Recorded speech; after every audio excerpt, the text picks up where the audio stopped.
नमस्कार दोस्तों, बाप बेटा और बहू की कहानी सुनकर आंसू नहीं रोक पाओगे। झोपड़ी के द्वार पर बाप और बेटा दोनों एक बुझे हुए अलाव के सामने चुपचाप बैठे हुए हैं और अंदर बेटे की जवान बीवी बुधिया प्रसव वेदना में पछाड़ खा रही थी। रह रहकर उसके मुंह से ऐसी दिल हिला देने वाली आवाज निकलती थी कि दोनों कलेजा थाम लेते थे। जाड़ों की रात थी, प्रकृति सन्नाटे में डूबी हुई, सारा गांव अंधकार में लय हो गया था। घीसू ने कहा, मालूम होता है बचेगी नहीं, सारा दिन दौड़ते हो गया, जा देख तो आ। माधव चिकर बोला, मरना ही तो है, जल्दी मर क्यों नहीं जाती? देखकर क्या करूं, तू बड़ा बेदर्द है बे। साल भर जिसके साथ सुख चैन से रहा, उसी के साथ इतनी बेवफाई। तो मुझसे तो उसका तड़पना और हाथ पांव पटकना नहीं देखा जाता। चमारों का कुनबा था और सारे गांव में बदनाम। घीसू एक दिन काम करता तो 3 दिन आराम करता। माधव इतना काम चोर था कि आध घंटे काम करता तो घंटे भर चिलम पीता। इसलिए उन्हें कहीं मजदूरी नहीं मिलती थी। घर में मुट्ठी भर भी अनाज मौजूद हो तो उनके लिए काम करने की कसम थी। जब 2-4 फाके हो जाते तो घीसू पेड़ पर चकर लकड़ियां तोड़ लाता और माधव बाजार से बेच लाता, और जब तक वो पैसे रहते दोनों इधर उधर मारे मारे फिरते। गांव में काम की कमी न थी। किसानों का गांव था, मेहनती आदमी के लिए 50 काम थे। मगर इन दोनों को उसी वक्त बुलाते जब 2 आदमियों से एक का काम पाकर भी संतोष कर लेने के सिवा और कोई चारा न होता। अगर दोनों साधु होते तो उन्हें संतोष और धैर्य के लिए संयम और नियम की बिल्कुल जरूरत न होती। ये तो इनकी प्रकृति थी। विचित्र जीवन था इनका। घर में मिट्टी के 2-4 बर्तन के सिवा कोई संपत्ति नहीं। फटे चिथड़ों से अपनी नग्नता को ढांके हुए जिए जाते थे। संसार की चिंताओं से मुक्त, कर्ज से लदे हुए। गालियां भी खाते, मार भी खाते, मगर कोई गम नहीं। दिन इतने की वसूली की बिल्कुल आशा न रहने पर भी लोग इन्हें कुछ न कुछ कर्ज दे देते थे। मटर, आलू की फसल में दूसरों के खेतों से मटर या आलू उखाड़ लाते और भून भानकर खा लेते, या 10-5 ऊख उखाड़ लाते और रात को चूसते। घीसू ने इसी आकाश वृत्ति से 60 साल की उम्र काट दी और माधव भी सपूत बेटे की तरह बाप ही के पद चिन्हों पर चल रहा था, बल्कि उसका नाम और भी उजागर कर रहा था। इस वक्त भी दोनों अलाव के सामने बैठकर आलू भून रहे थे, जो कि किसी खेत से खोद लाए थे। घीसू की स्त्री का तो बहुत दिन हुए देहांत हो गया था। माधव का ब्याह पिछले साल हुआ था। जब से यह औरत आई थी, उसने इस खानदान में व्यवस्था की नींव डाली थी और इन दोनों बेगैरतों का दोजख भरती रहती थी। जब से वह आई, ये दोनों और भी आरामतलब हो गए थे, बल्कि कुछ हकने भी लगे थे। कोई कार्य करने को बुलाता तो निब्रियाज भाव से दुगुनी मजदूरी मांगते। वही औरत आज प्रसव वेदना से मर रही थी और ये दोनों इसी इंतजार में थे कि वो मर जाए तो आराम से सोएं। घीसू ने आलू निकालकर छीलते हुए कहा, जाकर देख तो क्या दशा है उसकी। चुड़ैल का फिसाद होगा और क्या। यहाँ तो ओझा भी 1 रुपया मांगता है। माधव को भय था कि वो कोठरी में गया तो घीसू आलूओं का बड़ा भाग साफ कर देगा। बोला, मुझे वहां जाते डर लगता है। डर किस बात का है, मैं तो यहाँ हूँ ही, तो तुम ही जाकर देखो ना। मेरी औरत जब मरी थी तो मैं 3 दिन तक उसके पास से हिला तक नहीं, और फिर मुझसे ले जाएगी कि नहीं। जिसका कभी मुंह नहीं देखा, आज उसका उघड़ा हुआ बदन देखूं। उसे तन की सुध भी तो न होगी। मुझे देख लेगी तो खुलकर हाथ पांव भी न पटक सकेगी। मैं सोचता हूँ कोई बाल बच्चा हुआ तो क्या होगा। सौंठ, गुड़, तेल कुछ भी तो नहीं है घर में। उद्धरण, सब कुछ आ जाएगा, भगवान दे तो। जो लोग अभी 1 पैसा नहीं दे रहे हैं, वे ही कल बुलाकर रुपये देंगे। मेरे 9 लड़के हुए, घर में कभी कुछ न था, मगर भगवान ने किसी न किसी तरह बेड़ा पार ही लगाया। जिस समाज में रात दिन मेहनत करने वालों की हालत उनकी हालत से कुछ बहुत अच्छी न थी, और किसानों के मुकाबले में वे लोग जो किसानों की दुर्बलताओं से लाभ उठाना जानते थे, कहीं ज्यादा संपन्न थे, वहां इस तरह की मनोवृत्ति का पैदा हो जाना कोई अचरज की बात न थी।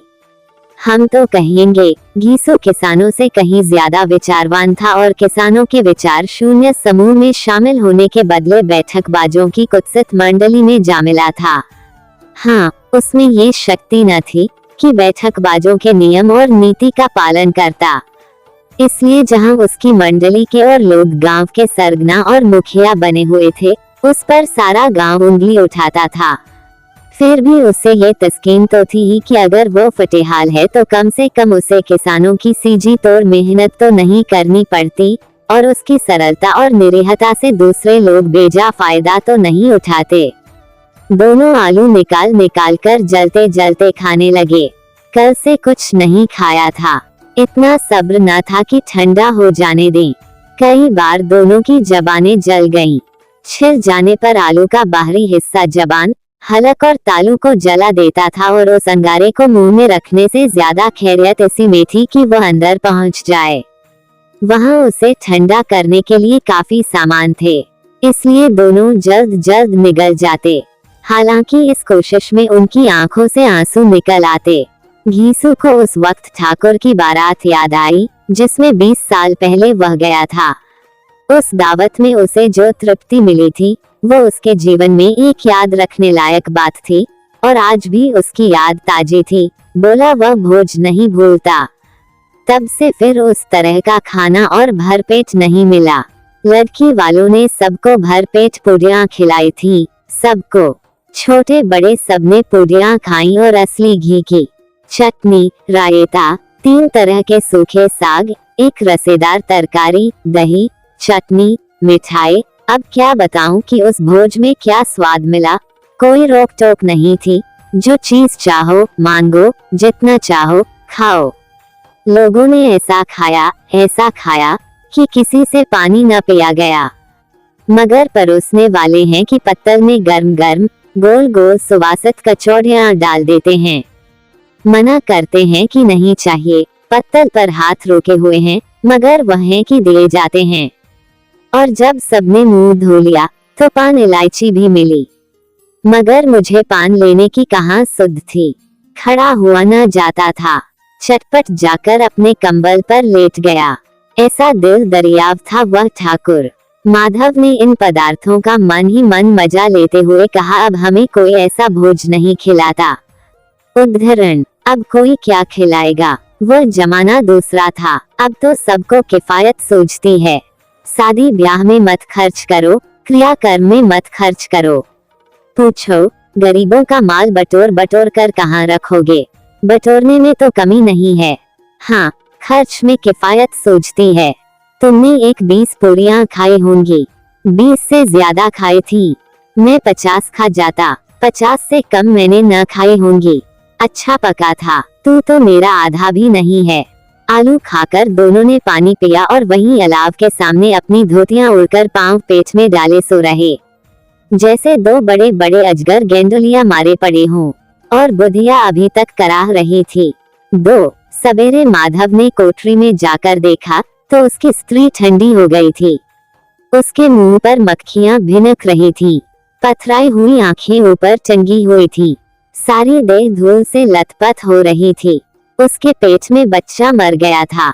माधव भागा हुआ घीसू के पास आया। फिर दोनों जोर जोर से हाय हाय करने और छाती पीटने लगे। पड़ोस वालों ने ये रोना धोना सुना तो दौड़े हुए आए और पुरानी मर्यादा के अनुसार इन अभागों को समझाने लगे। मगर ज्यादा रोने पीटने का अवसर न था। कफन की और लकड़ी की फिक्र करनी थी।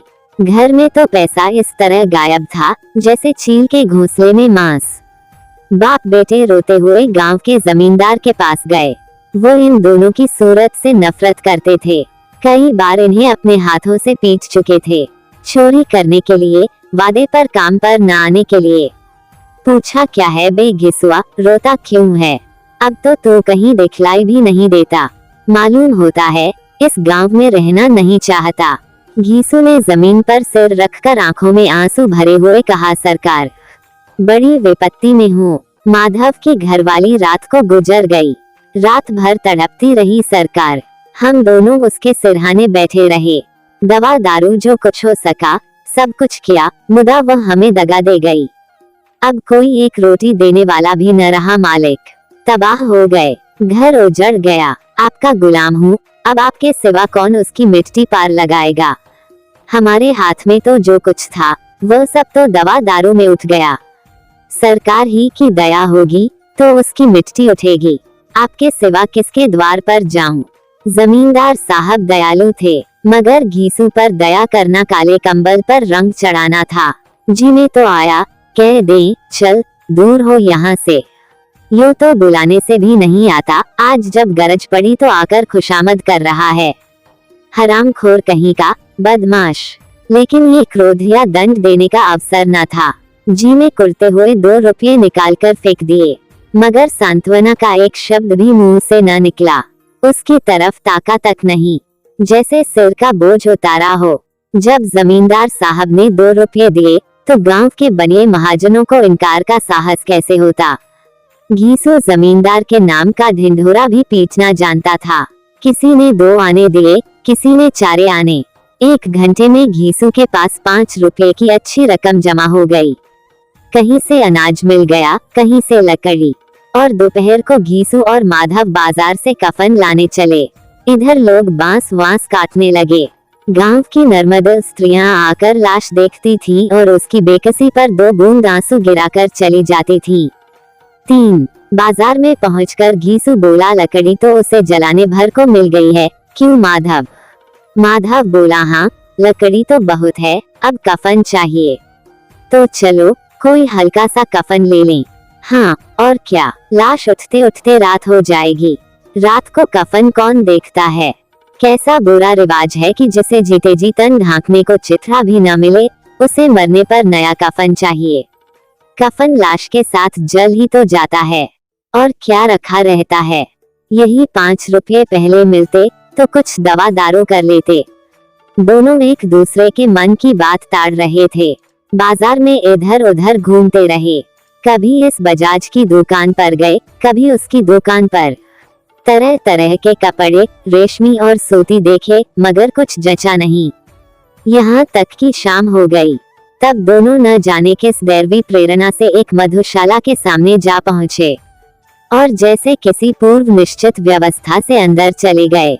वहाँ जरा देर तक दोनों असमंजस में खड़े रहे। फिर घीसू ने गद्दी के सामने जाकर कहा, साहू जी 1 बोतल हमें भी देना। उसके बाद कुछ चिखोना आया, तली हुई मछली आई और दोनों बरामदे में बैठकर शांतिपूर्वक पीने लगे। कई कुज्जियां ताबड़तोड़ पीने के बाद दोनों सरूर में आ गए। घीसू बोला, कफन लगाने से क्या मिलता, आखिर जल ही तो जाता, कुछ बहू के साथ तो न जाता।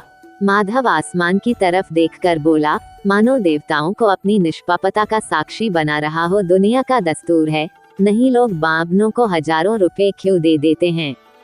कौन देखता है परलोक में मिलता है या नहीं। बड़े आदमियों के पास धन है, फूंके। हमारे पास फूंकने को क्या है। लेकिन लोगों को जवाब क्या दोगे। लोग पूछेंगे, नहीं कफन कहाँ है। घीसू हंसा, अबे कह देंगे कि रुपये कमर से खिसक गए, बहुत ढूंढा मिले नहीं। लोगों को विश्वास न आएगा, लेकिन फिर वही रुपये देंगे। माधव भी हंसा इस अनपेक्षित सौभाग्य पर। बोला, बड़ी अच्छी थी बेचारी, मरी तो खूब खिला पिलाकर, आधी बोतल से ज्यादा उड़ गई। घीसू ने 2 सेर पूड़ियां मंगाई, चटनी, अचार, कलेजियां। शराब खाने के सामने ही दुकान थी। माधव लपक कर 2 पत्तलों में सारे सामान ले आया। पूरा 1.5 रुपया खर्च हो गया, सिर्फ थोड़े से पैसे बच रहे। दोनों इस वक्त इस शान में बैठे पूड़ियां खा रहे थे जैसे जंगल में कोई शेर अपना शिकार उड़ा रहा हो। न जवाबदेही का खौफ था, न बदनामी की फिक्र। इन सब भावनाओं को उन्होंने बहुत पहले ही जीत लिया था। घीसू दार्शनिक भाव से बोला, हमारी आत्मा प्रसन्न हो रही है तो क्या उसे पुण्य होगा। माधव ने श्रद्धा से सिर झुकाकर तस्दीक की, जरूर से जरूर होगा। भगवान तुम अंतर्यामी हो, उसे बैकुंठ ले जाना। हम दोनों हृदय से आशीर्वाद दे रहे हैं। आज जो भोजन मिला वह कभी उम्र भर न मिला था। एक क्षण के बाद माधव के मन में एक शंका जागी। बोला, क्यों दादा, हम लोग भी एक न एक दिन वहां जाएंगे ही। घीसू ने इस भोले भाले सवाल का कुछ उत्तर न दिया। वह परलोक की बातें सोचकर इस आनंद में बाधा न डालना चाहता था। जो वहां हम लोगों से पूछे कि तुमने हमें कफन क्यों नहीं दिया तो क्या कहोगे? कहेंगे तुम्हारा सिर। पूछेगी तो जरूर, तू कैसे जानता है कि उसे कफन न मिलेगा? तू मुझे ऐसा गधा समझता है? 60 साल क्या दुनिया में घास खोदता रहा हूँ। उसको कफन मिलेगा और बहुत अच्छा मिलेगा। माधव को विश्वास न आया। बोला कौन देगा? रुपये तो तुमने चट कर दिए। वह तो मुझसे पूछेगी। उसकी मांग में तो सेंदूर मैंने डाला था। कौन देगा? बताते क्यों नहीं? वही लोग देंगे जिन्होंने अब की दिया। हाँ, अब की रुपये हमारे हाथ न आएंगे। ज्यों ज्यों अंधेरा बढ़ता था और सितारों की चमक तेज होती थी, मधुशाला की रौनक भी बढ़ती जाती थी। कोई गाता था, कोई डींग मारता था, कोई अपने संगी के गले लिपटा जाता था, कोई अपने दोस्त के मुंह में कुल्हड़ लगाए देता था। वहाँ के वातावरण में सरूर था, हवा में नशा। कितने तो यहाँ आकर एक चुल्लू में मस्त हो जाते थे। शराब से ज्यादा यहाँ की हवा उन पर नशा करती थी। जीवन की बाधाएं यहाँ खींच लाती थी और कुछ देर के लिए ये भूल जाते थे कि वे जीते हैं या मरते हैं, या न जीते हैं न मरते हैं। और ये दोनों बाप बेटे अब भी मजे ले लेकर चुस्कियां ले रहे थे। सबकी निगाहें इनकी ओर जमी हुई थी। दोनों कितने भाग्य के बली हैं। पूरी बोतल बीच में है। भरपेट खाकर माधव ने बची हुई पूड़ियों का पत्तल उठाकर एक भिखारी को दे दिया, जो खड़ा इनकी ओर भूखी आंखों से देख रहा था। और देने के गौरव, आनंद और उल्लास का अपने जीवन में पहली बार अनुभव किया। घीसू ने कहा, ले जा, खूब खा और आशीर्वाद दे। जिसकी कमाई है वो तो मर गई, मगर तेरा आशीर्वाद उसे जरूर पहुंचेगा। रोए रोए से आशीर्वाद दो, बड़ी गाड़ी कमाई के पैसे हैं। माधव ने फिर आसमान की तरफ देखकर कहा, वह बैकुंठ में जाएगी दादा, बैकुंठ की रानी बनेगी। घीसू खड़ा हो गया और जैसे उल्लास की लहरों में तैरता हुआ बोला, हाँ बेटा, बैकुंठ में जाएगी। किसी को सताया नहीं, किसी को दबाया नहीं। मरते मरते हमारी जिंदगी की सबसे बड़ी लालसा पूरी कर गई। वह न बैकुंठ जाएगी तो क्या ये मोटे मोटे लोग जाएंगे, जो गरीबों को दोनों हाथों से लूटते हैं और अपने पाप को धोने के लिए गंगा में नहाते हैं और मंदिरों में जल चढ़ाते हैं। श्रद्धालुता का ये रंग तुरंत ही बदल गया। अस्थिरता नशे की खासियत है। दुख और निराशा का दौरा हुआ। माधव बोला, मगर दादा, बेचारी ने जिंदगी में बड़ा दुख भोगा। कितना दुख झेल कर मरी। वह आंखों पर हाथ रखकर रोने लगा, चीखें मार मार कर। घीसू ने समझाया, क्यों रोता है बेटा, खुश हो कि वह माया जाल से मुक्त हो गई, जंजाल से छूट गई। बड़ी भाग्यवान थी जो इतनी जल्द माया मोह के बंधन तोड़ दिए। और दोनों खड़े होकर गाने लगे, ठगिनी क्यों नैना झमकावे, ठगिनी। पियक्कड़ों की आंखें इनकी ओर लगी हुई थीं और ये दोनों अपने दिल में मस्त गाए जाते थे। फिर दोनों नाचने लगे, उछले भी, कूदे भी, गिरे भी, मटके भी, भाव भी बताए, अभिनय भी किए और आखिर नशे में मदमस्त होकर वहीं गिर पड़े। धन्यवाद।